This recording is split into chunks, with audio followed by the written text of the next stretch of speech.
कृष्ण करुणा सिंधु दीनबंधु जगतपते गोपेश गोपिका कांत राधा कांत नमोस्तुते कृष्णाय वासुदेवाय हरये परमात्मने प्रणत क्लेशनाशाय गोविंदाय नमो नमः। तप्त कंचन गौरांगी श्री राधा वृंदावनेश्वरी विश्वभानुसुते देवी प्रणमामि हरिप्रिया। वंदे राधा विशालाक्षी चंद्रकोटि समप्रभ श्रीकृष्ण सहितां देवी नित्यनिकुंज विहारिणीं। वंदे बोधमयं नित्यं गुरुशंकररूपिणं यमाश्रितो हि वक्रोऽपि चंद्र सर्वत्र वन्द्यते। राम कथा मंदाकिनी चित्रकूट चितचारु तुलसी सुभग स्नेह बन श्री रघुवीर विहारो। दाता कामद की कृपा दिया चरण में स्थान चित्रकूट मंदाकिनी कुंड जानकी मान। सोई सुख सोई गति सोई भक्ति सोई निज चरण स्नेहु। सोई विवेक सोई रहिनी प्रभु हम ही कृपा कर देहु। अतुलित बल धामम हेमशैलावदेहं धनुजवन किशानो ज्ञानिनाम अग्रगण्यम सकल गुण निधानम वानराणाम धीशम रघुपति प्रिय भक्तम वात जातम नमामि। सियापति रामचंद्र भगवान की बाल कृष्ण लाल की जय। सद्गुरु भगवान की जय। ओम नमः पार्वती पतये हर हर महादेव।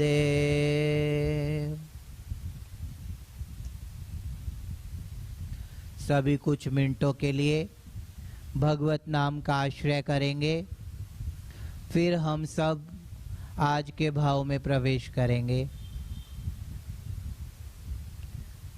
मैं अपना मन तुम संग जोड़ूं। मैं अपना मन तुम संग जोड़ूं। तुम संग जोड़ूं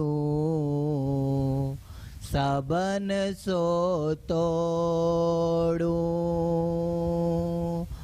मैं अपना मन तुम संग जोड़ूं। तुम संग जोड़ूं सबन सो तोड़ूं। मैं जहाँ जहाँ जाऊँ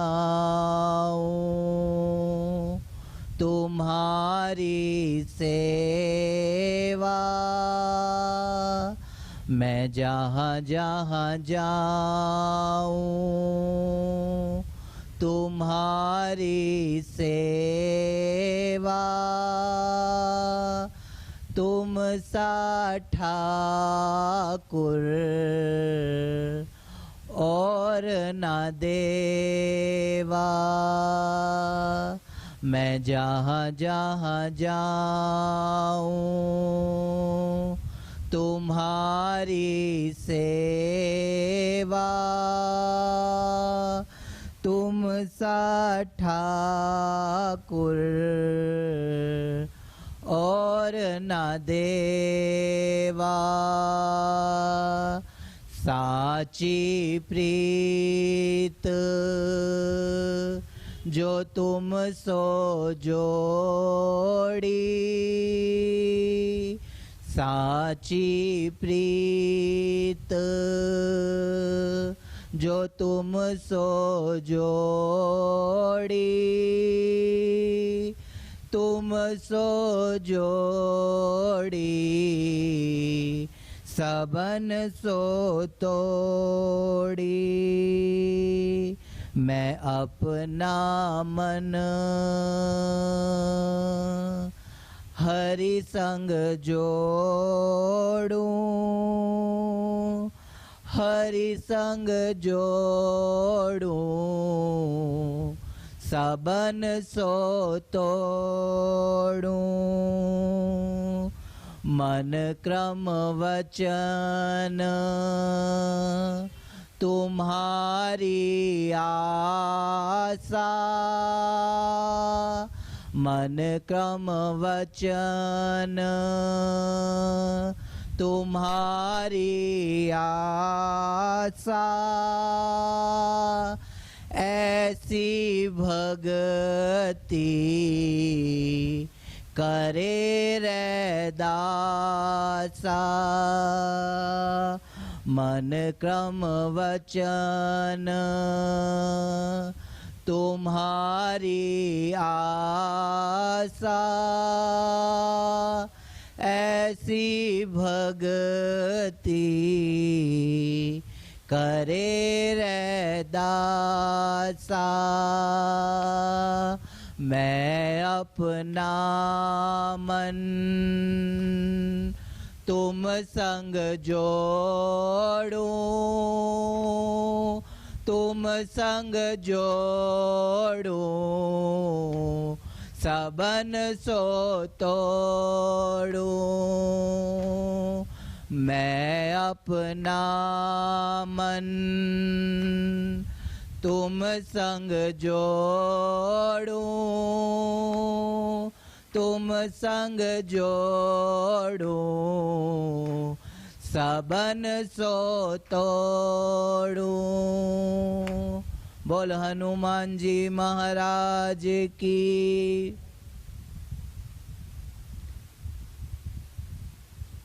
परम मंगल प्रातपर अखिलेश्वर अकारण करुणा वर्णाल्य भक्त वांछा कल्पतरु श्री राघवेंद्र सरकार, श्री अवध बिहारी सरकार, श्री कनक बिहारी सरकार, जिनका वांगमय स्वरूप श्री रामचरितमानस, उसको सदैन्य दंडवत प्रणाम करते हुए मेरा आस, मेरा विश्वास और मेरी श्वास जिनके चरणों में जुड़ी है, ऐसे मेरे सद्गुरु भगवान, उनको दंडवत प्रणाम करता हूँ। इस आश्रम के पूज्य महाराज श्री और जितने दिव्य स्वरूप यहाँ विराजित हैं, उनको दंडवत प्रणाम करता हूँ। और अपनी उपस्थिति से आज के दिन की शोभा बढ़ाने वाले जितने वैष्णव भाई बहन मेरे सामने बैठे हैं, उनके हृदय में जो ठाकुर जी बैठे हुए हैं, उनको भी सादर प्रणाम करता हूँ। जय सिया राम, जय श्री राधे। सद्गुरु भगवान की कृपा से इन दिनों हम मानस में जो गुरु तत्व है उसके ऊपर हमारा संवाद चल रहा है।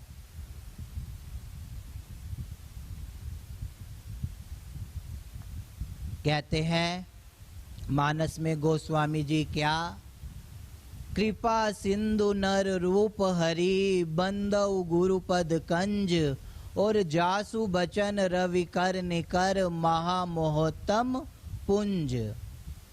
कि मेरा जो सदगुरु भगवान है वो कृपा सिंधु है और नर के रूप में हरि है। ऐसे जो मेरे सदगुरु हैं, कहते हैं कृपा सिंधु नर रूप हरि बंदौ गुरुपद कंज। मैं ऐसे जो सदगुरु हैं उनके चरणों में प्रणाम करता हूँ, उनके चरणों में मैं उनकी वंदना करता हूँ। और हम जो है इस गुरु तत्व के ऊपर अपने अपने सदगुरु भगवान को उनकी वंदना कर रहे हैं, उनको प्रणाम कर रहे हैं। तो हमने जिस बात को उठाया हुआ है, क्या दीन दयालु दाता सब सुख की खानी, ओम जय गुरु ब्रह्म ज्ञानी। ऐसा महाराज श्री की आरती में आता है कि दीन दयालु दाता सब सुख की खानी। तो अभी इन दिनों में हमने 2 दिन में जो बात करी उसमें हमने जो सुखों की खान है वो गुरु का द्वार है। तो हमने कहा पहला सुख निरोगी काया और दूसरा सुख घर में माया और जो तीसरा सुख वो है सुलक्षणा नारी। क्या है? सुलक्षणा नारी। और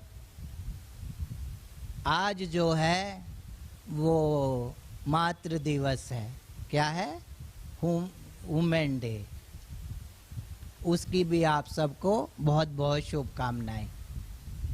और आज दिन भी ऐसा है कि माताओं की महिमा को गाने का दिन है। क्या है? माताओं की महिमा को गाने का दिन है। वैसे तो ये जो कथा है ये स्वयं माँ है। क्या है? स्वयं माँ। जनक सुता जग जननी जानकी अतिशय प्रिय करुणा निधान की।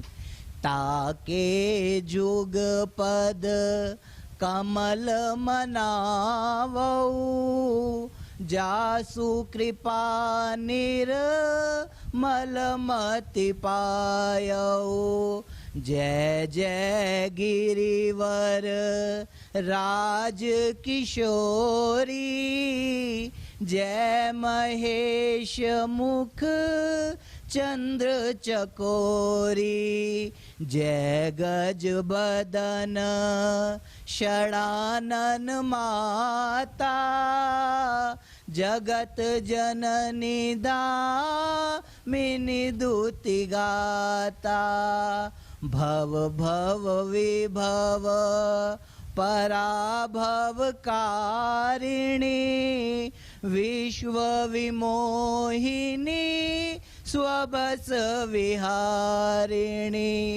पूछहु रघुपति कथा प्रसंगा सकल लोक जग पावनी गंगा। राम कथा सुंदर करतारी संशय विहंग उड़ावन हारी। महामोह महिषेषु विशाला राम कथा कालिका कराला। तो गोस्वामी जी कहते हैं इससे सुंदर सुलक्षणा नारी दूसरी नहीं हो सकती। जो ये भगवत कथा है ये ही सुलक्षणा नारी है। एक गंगा तो वो है जो शिव जी के जटा से बही। कहाँ से बही? जटा से। कहते हैं जहाँ से प्रगट भई गंगा, सकल मलहारिणी श्री गंगा, स्मरण ते होत मोह भंगा, बसी शिव शीस जटा के बीच, हरे अघ कीच चरण छवि श्री बनवारी की, श्री गिरधर कृष्ण मुरारी की, आरती कुंज विहारी की, श्री गिरधर कृष्ण मुरारी की। एक गंगा कौन सी है? जो शंकर जी की जटाओं से बही। और वो गंगा क्या करती है? वो गंगा क्या करती है? हमारे तन मन को पावन करती है। और एक गंगा तो वो है जो शिव जी की जटा से बही, जो इस धरती पे है। और दूसरी गंगा है ये भगवत कथा गंगा। क्या है? कथा गंगा है ये वो तो जटा से बही, और ये गंगा शिव जी के मुख से बही। कहाँ से? मुख से। इस गंगा को शंकर भगवान जो हैं वो पार्वती को कथा सुनाते हैं। क्या सुनाते हैं? कथा। एक गंगा तो वो है। उस गंगा में क्या करना पड़ता है? उस गंगा के पास हमें जाना पड़ता है। उस गंगा के पास आपको हरिद्वार जाना पड़ेगा, तब उस गंगा में आप नहाओगे, है ना। यहाँ से जाओ, पहले टिकटें कराओ, टिकटें कराने के बाद एक बैग बनाओ, कपड़े रखो, घर की इजाज़त लो, घर की इजाज़त लेने के बाद ट्रेन में बैठो, ट्रेन में बैठने के बाद हरिद्वार पहुँचो, हरिद्वार पहुँचने के बाद गंगा में डुबकी लगाओ, है ना। तब हम गंगा नहाते हैं। दरस परस मज्जन अरु पाना, तो कहते हैं तब हम उस गंगा में नहाते हैं। एक तो वो गंगा है, लेकिन वहां तो हमें जाना पड़ता है। और ये जो भगवत कथा रूपी गंगा है, यहाँ पे ये गंगा हमारे घर में ही आ जाती है। कहाँ आ जाती है? हमारे गांव में आ जाती है। हमारे गांव में तो क्या, घट में भी आ जाती है। हमारे घट में आ जाती है। ये भी एक गंगा है। और ये बहुत सुलक्षणा नारी है। इससे सुलक्षणा नारी दूसरी नहीं हो सकती। सुलक्षणा नारी तभी हो सकती है जब वो इस गंगा का आश्रय करे। इस नारी का अगर आप आश्रय करोगे तो क्या होगा?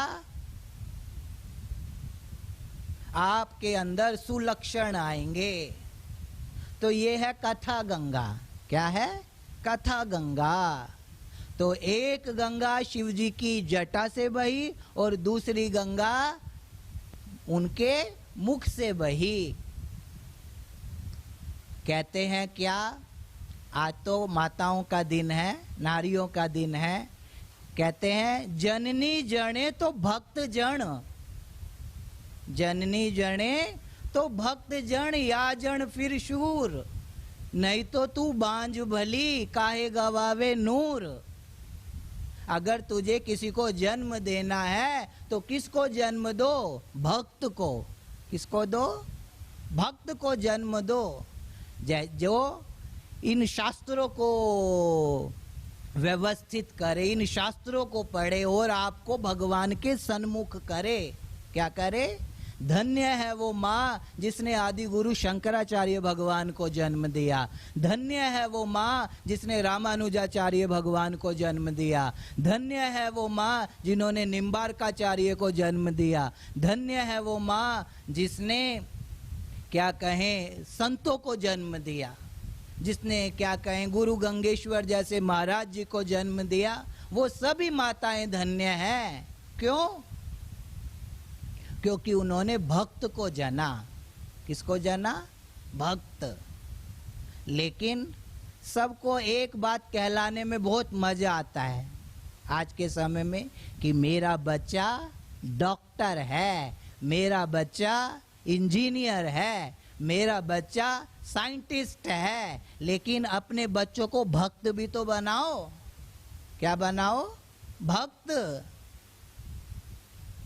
और भक्त कब बनेगा?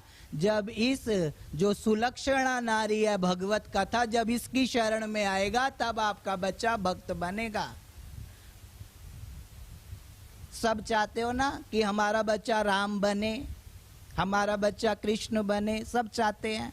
तो राम कैसे बनेगा? जब आप राजा दशरथ और कौशल्या बनोगे तभी तो राम आएंगे। अब जब राजा दशरथ और कौशल्या ही नहीं है तो फिर राम कहाँ से आएंगे? अगर हम एक जो क्या कहें जहाँ प्लेन होता है उसको उतारने के लिए भी पहले हेलीपैड बनाते हैं, तभी वो जो प्लेन है वो इस धराधाम पर उतरता है। तो ऐसे ही भगवान जो है वो भी तो उतरने के लिए राजा दशरथ और कौशल्या को ढूंढ रहा है, तब आएंगे भगवान। तो हम क्या करें? और मैं ऐसे सत्संगों में बहुत अच्छे से देखता हूं कि यहाँ पे ना सिर्फ एक उम्र वाले लोग बैठे होते हैं। एक उम्र के जो लोग हैं वो कथा का आश्रय करते हैं। इस कथा से युवानी को भी तो जोड़ो। अगर घर में कहते हैं आप संपत्ति दो लेकिन अपने बच्चों को संस्कार भी दो। क्या दो? संस्कार। और संस्कार जहां से मिलेंगे उसका नाम है गुरुद्वार। वैसे तो मातृ देवो भव पहले ही कहा। क्या कहा? मातृ देवो भव, पितृ देवो भव।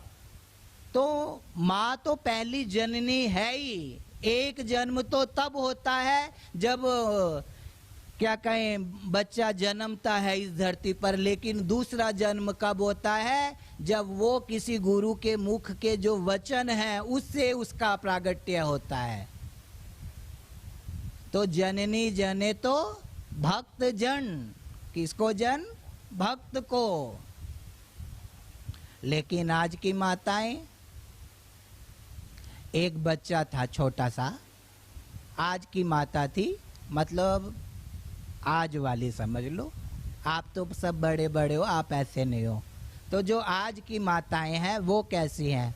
उन्होंने क्या किया? छोटा सा 2.5-3 साल का बच्चा है और बच्चे को सिखाया कि अब आज की माताएं तो क्या बताऊं, किटी पार्टियों में जाती हैं, सारे जितने हैं डाइटिंग करती हैं, डाइटिंग के लिए सुबह सुबह इधर उधर सब कुछ करती हैं। तो क्या हुआ, किटी पार्टी में जाती थी माता, तो माँ जो है वो बच्चे को सिखाती है, बेटा जब तुझे बाथरूम आए ना तब तू ये मत कहा कर मेरे को पेशाब आ रहा है, ये मत कहा कर। तू कहते ना पेशाब आ रहा है तो क्या होता है, मेरी समाज के अंदर मेरी सहेलियों में बेइज्जती होती है। क्या होती है? बेइज्जती होती है, ये मत कहा कर। तो बच्चे ने कहा फिर क्या कहूं? तो कहती है जब तुझे पेशाब आया करे ना तब तू एक बात कहा कर, क्या? कि मुझे गाना गाना है। क्या गाना है? गाना गाना है। 2.5-3 साल का छोटा सा बच्चा, उसको माँ सिखा रही है क्या, जब तुझे पेशाब आए तो तू क्या करना, तू ये कहना कि मुझे गाना गाना है। अब छोटा सा बच्चा माँ के साथ जहाँ जहाँ जाए, कभी भी पेशाब आए तो यही कहे, मम्मी मम्मी मुझे गाना गाना है, मम्मी मम्मी मुझे गाना गाना है, मम्मी मम्मी मुझे गाना गाना है। कहा माँ को तो पता था कि भाई जब मैं ये कहेगा कि गाना गाना है तब इसको पेशाब कराने ले जाना है। अब क्या हुआ, बच्चा थोड़ा बड़ा हुआ, मतलब 4-4.5 साल का हुआ। तो एक दिन क्या हुआ, पिता जो है वो बच्चे को कहने लगा कि तू आज मेरे साथ शादी में चल। कहाँ चल? शादी में चल। शादी में ले गया बच्चे को, और शादी में ले जाने के बाद शादी पूरी हो गई, सब रात को 12-1 बज गया। और जब शादी पूरी होने के बाद बच्चा जो है वो अपने पिता के साथ, एक ऐसा ही हॉल है जिसमें 40-50 लोग सोए हुए हैं। अब बच्चा रात को कहे पिता को, पापा पापा मुझे गाना गाना है, पापा पापा मुझे गाना गाना है। पापा कहते हैं सो जा, एक मारूंगा कंसरी पे, सो जा चुपचाप। बच्चे को डांटते हैं, और बच्चे को डांटने के बाद बार बार फिर चुप होके बच्चा थोड़ी देर के लिए सो जाता है। फिर थोड़ी देर बाद कहे पापा पापा मुझे गाना गाना है, पापा पापा मुझे, पापा कहते सो जा। तुझे गाना गाना है, सब सो रहे हैं, सबकी नींद खराब हो जाएगी, ये गाना गाने का टाइम नहीं है, गाना सुबह सुनना ही हो। फिर थोड़ी देर के लिए 1-2 मिनट के लिए फिर जिद करता है, पापा पापा मुझे गाना गाना है। पापा पापा कहते हैं अच्छा धीरे से मेरे कान में सुना दे। क्या करते हैं? धीरे से मेरे कान में सुना दे। तो इतने समझदार होने की जरूरत नहीं है। चतुराई चौपट करे और ज्ञानी गोता खाए, लेकिन भोले भाले भगत को तुरंत प्रभु मिल जाए। चतुराई जो है, आज अगर आप देखो तो बुद्धि जो है वो लोगों की बहुत बड़ी है, इतनी बड़ी है, इतनी कि पूछो ना। लेकिन बड़ी तो है, लेकिन उस बुद्धि के अंदर क्या हुआ? विकृति ज्यादा घुस गई, भ्रष्ट ज्यादा हुई है। और छोटा सा बच्चा होता है, मैं तो देखता हूं कि वो क्या करती है, पहले तो सिखाती है कि बोलो मम्मी, फिर कहती है पापा। बहुत छोटे छोटे बच्चों को हम सिखाते हैं, लेकिन जब वही बच्चा थोड़ा बड़ा हो जाता है और उस बड़े होने के बाद फिर वही इतना बोलता है, माई चाटा मारती, एक मारूंगी चुप हो जा, सिखाती है ना, फिर वो इतना बोलने लग जाता है। तो अपने बच्चों को संस्कार देना बहुत जरूरी है। वही माँ धन्य है जो अपने बच्चे को भक्त बनाए। क्या बनाए? भक्त। आप संपत्ति दो, कोई मनाही नहीं है, लेकिन संस्कार भी दो। क्या दो? संस्कार की बहुत जरूरत है। तो माँ जो है, उसके स्त्री जो है, उसके 4 रूप हैं। कितने? 4 रूप। जनक सुता जग जननी जानकी।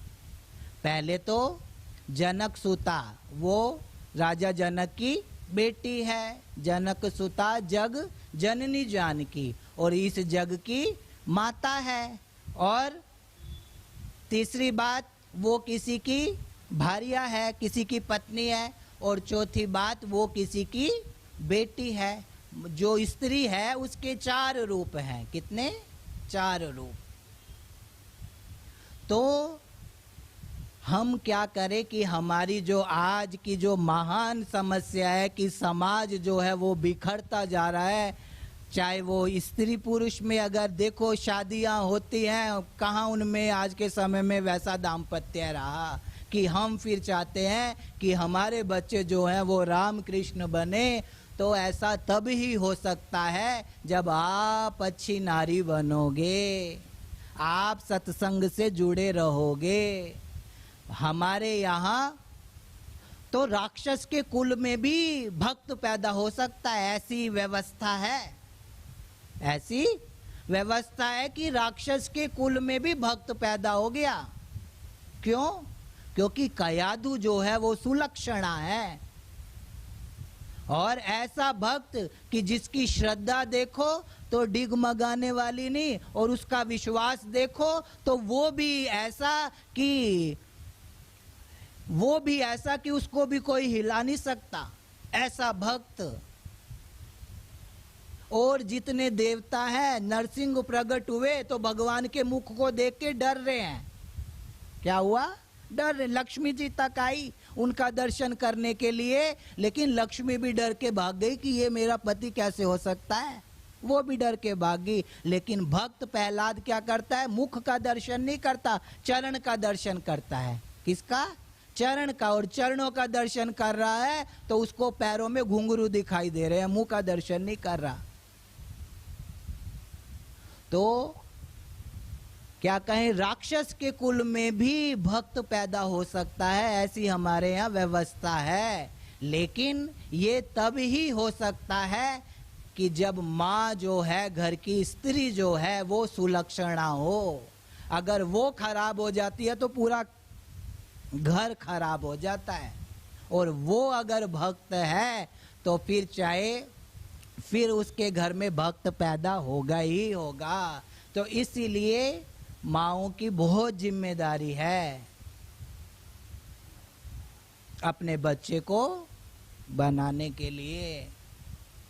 और हमारे यहाँ व्रज देखो तो ब्रज में भी ऐसा ही है। वंदे नंद व्रज स्त्रीणाम। वहाँ तो कृष्ण की नहीं चलती, वहाँ तो राधा की ही चलती है। वृंदावन जो है वो तो वहाँ तो राधा की ही चलती है। कहते हैं ब्रज क्या है, उसकी मिट्टी क्या है, उसकी रज क्या है, वो किशोरी जी की गोद है। क्या है? किशोरी जी की गोद है, उसका नाम ब्रज रज है। कहते ब्रज रज के बिछोने में आनंद से सोऊंगी, ब्रज रज के बिछोने में आनंद से सोऊंगी। देख लिया ये जगत निगोड़ा, देख लिए सब अपने, एक एक ने मुझको तड़पाया, तोड़ दिए सब सपने। एक स्वामिनी आस तुम्हारी, मैं ले बरसाने आऊं, हाथ पकड़ मेरा रख लेना, मुझको तुम बरसाना। ब्रज रज के बिछोने में आनंद से सोऊंगी, छुप छुप के निकुंजों में जी भर के रोऊंगी। किशोरी मेरी चरणन की रज दीजो, जारज को सनकादिक जाचत, सोरज शीश चढ़ाऊं, पड़ी रहूं कुंजन के कोने, श्याम राधिका गाऊं। ब्रज रज के बिछोने में आनंद से सोऊंगी, छुप छुप के निकुंजों में जी भर के रोऊंगी।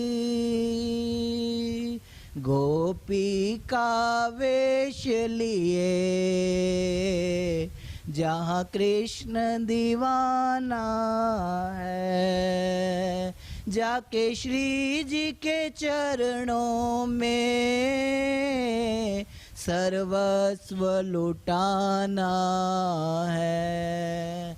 तो जो ब्रज की रज है वो क्या है? श्री किशोरी जी की गोद है। क्या है? किशोरी जी की गोद। और ऐसी गोद है जिसमें जहाँ पे कृष्ण जो है वो भी गोपी वेश में रहता है। कैसा?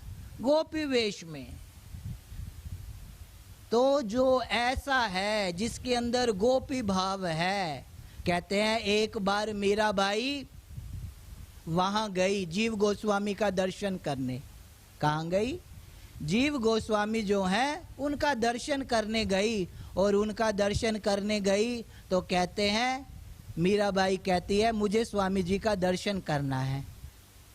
तो उनके जो अनुचर थे, उनके जो संभालते थे बाहर सारी व्यवस्थाएं, उन्होंने कह दिया हमारे जो गोस्वामी जी हैं वो तो किसी स्त्री से नहीं मिलते। क्या हुआ? किसी स्त्री से नहीं मिलते। तो मीराबाई के पास जब ये खबर गई कि महापुरुष जो हैं वो स्त्री से नहीं मिलते, तो मीराबाई ने कहा कि मैंने तो सुना है कि इस संसार के अंदर एक ही पुरुष है। क्या है? एक ही पुरुष है और वो श्री बांके बिहारी जी हैं। ये दूसरा पुरुष कहाँ से आ गया? तो यहाँ जितने भी लोग हैं, चाहे वो स्त्री हैं और चाहे वो पुरुष हैं, यहाँ पे सब जो हैं वो सब गोपी हैं। क्या है? गोपी हैं, अपने आप को गोपी समझो। और गोपी किसको कहते हैं? जो प्रत्येक इंद्री से कृष्ण रस पीता है, ऐसा हर वैष्णव, हर भक्त जो है वो गोपी है, वो गोपी है। यहां तो शिव आते हैं तो वो भी गोपी बन के आते हैं रास में। तो हम भी क्या बने? गोपी बने। हमारे अंदर भी ऐसे भाव हों जिससे हम कृष्ण से दूर ना जा पाए। तो कहते हैं वंदे नंद व्रजस्त्रीणाम, जो वृंदावन की स्त्रियां हैं उनको मैं प्रणाम करता हूं, उनकी चरण रज को प्रणाम करता हूं। क्यों? क्योंकि वो सब ऐसी हैं जो मन से, कर्म से और वचन से श्री ठाकुर जी की ही हैं। कहते हैं माता यशोदा, माता यशोदा जो है वो क्या करती थी? सुबह सुबह उठे तो उनके घर में 9 लाख गायें। कितनी? 9 लाख गायें। नंद बाबा घर 9 लाख गायें थी तो थोड़े बहुत तो कार्यकर्ता भी होंगे ना, काम करने वाले, है ना। लेकिन माता यशोदा क्या करे? ठाकुर जी के लिए खुद अपने हाथ से मक्खन निकाले। क्या करे? खुद अपने हाथ से मक्खन निकाले। जब खुद अपने हाथ से मक्खन निकाले तो फिर उस माता को डाइटिंग करने की जरूरत नहीं पड़ती थी आज वालियों की तरह। तो खुद ही निकाले, हाथ से तो मक्खन निकाले, कर्म करे। और मन जो है वो ठाकुर जी में लगा हुआ है। हाथ से मक्खन निकाल लिया है और मन जो है वो ठाकुर जी अभी मक्खन लेने आने वाले हैं, मन जो है वहां पे लगा हुआ है। और मन से, कर्म से और वचन से ठाकुर जी को लिए सुबह सुबह उठाने के लिए गीत गाती है। क्या? कि सुबह सुबह उठे और गीत गाए, श्री कृष्ण गोविंद हरे मुरारी, हे नाथ नारायण वासुदेवा। श्री कृष्ण गोविंद हरे मुरारी, हे नाथ नारायण वासुदेवा।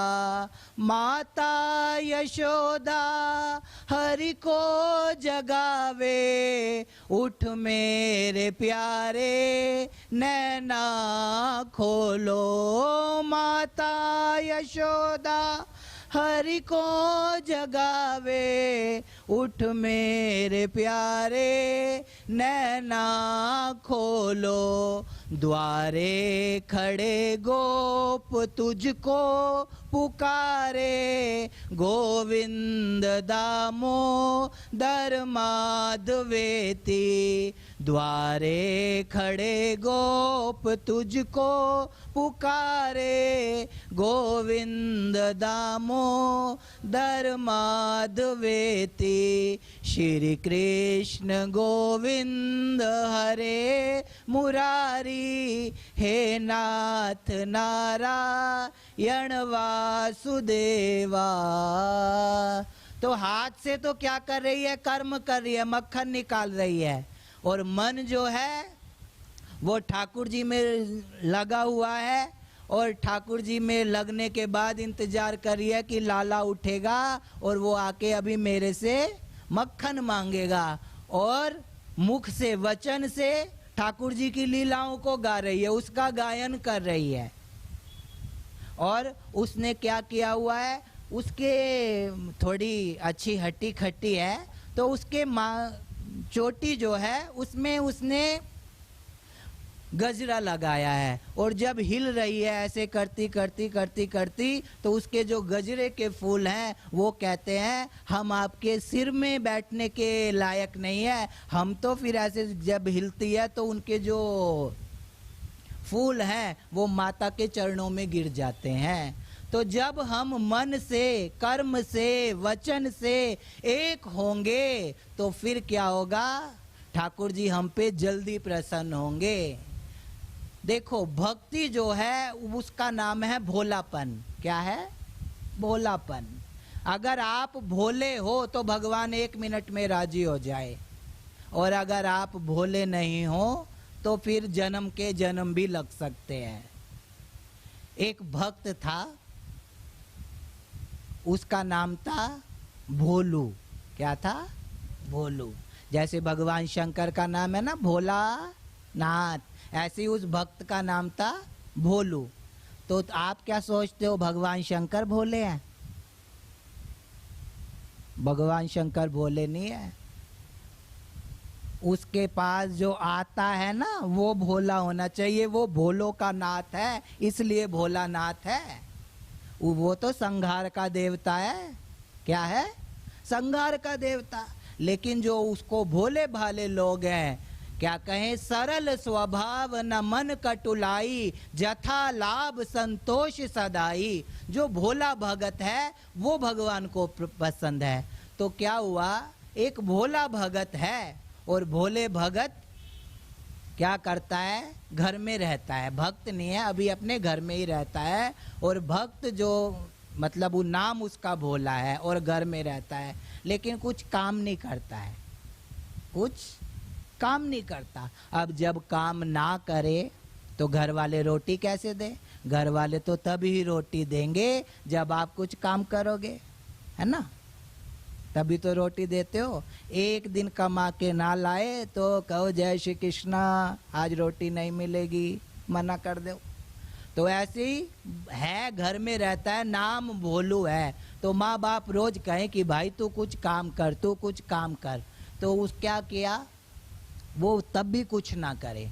फिर एक दिन बाप को गुस्सा आया और बाप ने कहा चाटा मार के कि तू घर से बाहर निकल जा। अब जब घर से बाहर निकाल दिया और घर से बाहर निकलने के बाद वो क्या हुआ, अपने गांव से बाहर निकला तो बाहर एक आश्रम था। क्या था? आश्रम। उस आश्रम में जाने लगा। कहा कि अगर कहीं सहारा नहीं मिलता तो यहाँ तो सहारा मिल ही जाएगा। तो जाके महाराज जी को प्रणाम किया और प्रणाम करने के बाद कहा, क्या महाराज श्री मुझे अपने आश्रम में रख लो। महाराज जी ने कहा कर रखूंगा तो, लेकिन सुबह शाम तुझे कुछ काम करना पड़ेगा। कहा क्या काम करना पड़ेगा? कोई ज़्यादा खास बड़ा काम नहीं है, बस एक काम करना। क्या? सुबह उठ के थोड़ी सी ठाकुर जी की आरती पूजा कर देना और शाम को उठ के शाम में भी ऐसे आरती पूजा कर लेना। कहा ठीक है, लेकिन रोटी तो दोनों टाइम मिलेगी ना। जो भोलू है वो पूछता है, खाने में बहुत होशियार है, तो पूछता है कि रोटी तो बराबर मिलेगी? कहा हाँ रोटी बराबर मिलेगी। अब क्या हुआ, ऐसे ही थोड़े दिन तक चलता रहा। अब क्या हुआ, 11वें दिन आ गई एकादशी। क्या आ गई? एकादशी। और एकादशी के दिन क्या होता था, आश्रम में सब लोग व्रत रखते थे, व्रत। तो महाराज जी ने कहा कि भाई आरती पूजा करने के बाद आओ, 12 बज गई, घंटी लग गई और सारे के सारे भोजन में फलाहार के लिए दौड़े। अब वो भी दौड़ा और जैसे ही दौड़ा तो कहे कि भाई ये क्या बनाया है, मैं ये नहीं खाता, मेरे को तो रोटी सब्जी चाहिए खाने के लिए। कहा भाई आश्रम में एकादशी के दिन तो यही बनता है, यही तुझे खाना पड़ेगा। कहा मैं ये नहीं खा सकता, जब मैं आश्रम में आया था तब तुम्हें बताना चाहिए था कि एक दिन ऐसा खाना बनता है। तो महाराज ने कहा कि भाई तू क्या कर, सीधा सामान ले जा और क्या नाम, यहाँ से थोड़ी दूर एक नदी है, उसका जो किनारा है वहाँ बैठ के भोजन बना। और क्या करना, भोजन बनाने के बाद ठाकुर जी को भोग लगा के खाना। क्या करना? ठाकुर जी को भोग लगा के खाना। अब उसने क्या किया, उन्होंने थोड़ा सा सामान दे दिया। तो कहा आप मुझे 2 लोगों का भोजन दो। कितने लोगों का? 2 लोगों का भोजन दो। तो 2 लोगों का भोजन लेके वो नदी के किनारे जाता है और नदी के किनारे भोजन बनाता है, लकड़ियों जलाता है, सब्जी बना ली, रोटी बना ली, सब कुछ बनाने के बाद अब ठाकुर जी को याद करता है, भोग लगाता है और गाता है क्या, धन्य ने जिद की थी, तू खावेगा ता खावांगा, नहीं ता तेरे बिना ठाकुरा मैं भी भूखा मर जावांगा। लाल प्रेम नाल भोगवे असा तेरा पीछा नहीं हो छड़ना। भोग लाल ठाकुरा बड़ा बड़ा गुस्सा धन जटदा। तो जैसे ही उसने गाया तो उसका एकदम राम और सीता दोनों आ गए। क्या हुआ? राम और सीता दोनों आ गए और दोनों ने पूरी की पूरी थाली खा ली और खाने के बाद उसके लिए थोड़ा सा भी नहीं छोड़ा। जब कुछ नहीं छोड़ा तो उसको बड़ा गुस्सा आया। कहा एक तो आश्रम वालों ने भी भगा दिया कि आज हमारे यहाँ एकादशी है और मैंने यहाँ के मेहनत करी, इनका भगवान तो इतना चटोरा है कि वो तो दोनों प्लेट उड़ा गया। हाँ? अब गुस्सा आए, अब क्या करे? अब बेचारा भूखा सूखा आश्रम में आया, कुछ तो था नहीं, गुड़ रखता था साथ में, तो उसने क्या किया, थोड़ा सा पानी पिया और गुड़ खाया रात को, फिर ऐसे ही सो गया। फिर क्या हुआ? चलता रहा 10 दिन और बीत गए। अब जब और बीत गए फिर एकादशी महारानी आई और जैसे ही एकादशी आई तो आश्रम में तो खाना बनता नहीं था।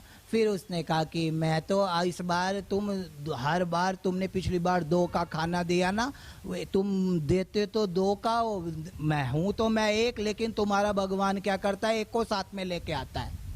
तुम्हारा भगवान 1 को साथ में लेके आता है, इसलिए अब की ऐसा ना करना, अब कि तुम मुझे 3 जनों का खाना दो। कितने जनों का? 3 जनों का खाना दो। अब 3 जनों का फिर सीधा सामान दिया और सीधा सामान देने के बाद फिर क्या हुआ, बहुत उसने रसोई बनाई। रसोई बनाने के बाद महाराज जी की एक बात याद रखता था, क्या कि भोजन बनाने से पहले भगवान को खाने से पहले भोग लगाना है, ये याद रखता था। और जब दूसरी एकादशी में भी ऐसे हुआ, फिर कहता है क्या, मथुरा तो पथरा तो प्रगट हो के शाम भोग लगाया सी, शाम भोग लगाया सी, सोना दर्श दिखाया सी, लाल प्रेम नाल भोगवे असा तेरा पीछा नहीं हो छड़ना।